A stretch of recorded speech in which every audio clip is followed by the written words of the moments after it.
In this presentation in the series, I will look at the process of building and managing a collaborative purchasing network.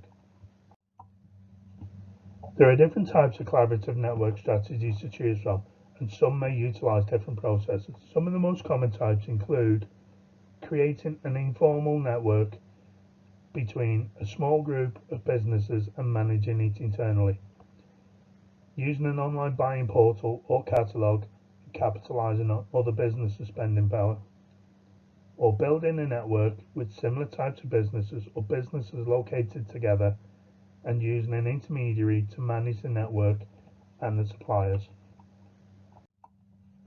So how do you set up a collaborative network?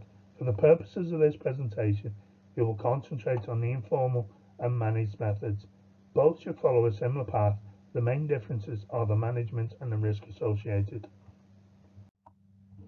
I've identified 7 points which outline the steps for creating a network and sourcing cost improvements. Over the next few slides, we'll look at each step in more detail. Step 1. Identify potential network partners. This involves researching the different types of network solution, finding and developing potential network partners, and agreeing the process the network will follow. Step 2. Formally create the network. Define and agree the structure to be followed. Gain consensus for the creation of the network and the process followed. And formalize the points in a multi-point agreement signed by all parties. Step 3. Understand the product portfolio. Work with each partner to gather a data set of the different products or services purchased in the network. Define the categories of products or services to be sourced and work to standardize the selection, reducing the number of variations to purchase. This will help to increase purchasing power. Create a demand forecast outlining the products or services to be purchased and the level of business available to the potential suppliers. Step 4. Initiate the formal tender process. Build on the demand forecast already created and create a fine detailed breakdown of what is purchased, the frequency, the location split, etc. Provide as much detail as possible. Build the formal tender pack to ensure a formal and transparent process is followed. Time spent here can avoid awkward situations later. Create a communication protocol to ensure each supplier is provided with the same information. If one supplier requests further information, this information then needs to be disseminated to all participants. Step 5. Assess all returned supplier offerings. All bids must be received in the manner stipulated in the tender pack. Any not conforming must be returned unopened to the supplier for resubmission if they have time.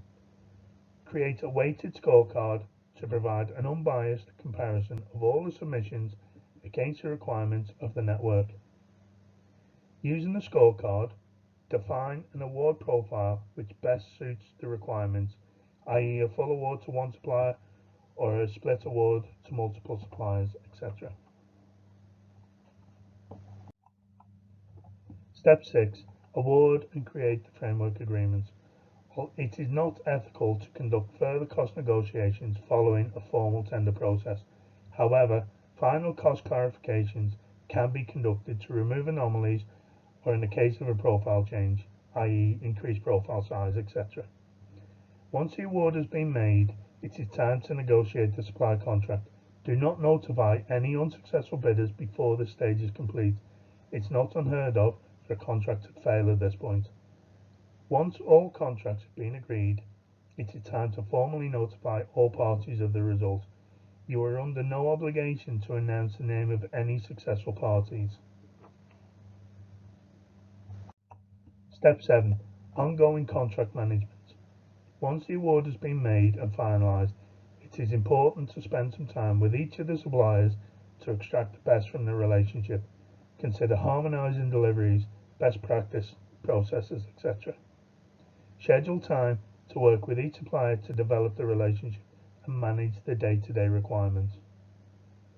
create a deviation and escalation process to manage instances of non-conformance from either supplier or a network partner.